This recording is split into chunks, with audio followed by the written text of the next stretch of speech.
You ask Tiger to solve. This deals with linear equations with one unknown. The final result is r equals 2. Let's solve it step by step. Group all constants on the right side of the equation. Subtract 18 from both sides. Simplify the arithmetic.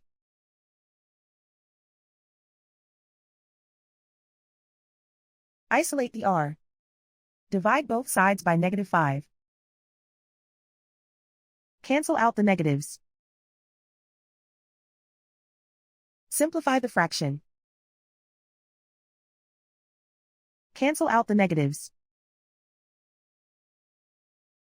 Find the greatest common factor of the numerator and denominator. Factor out and cancel the greatest common factor. And so the final result is r equals 2.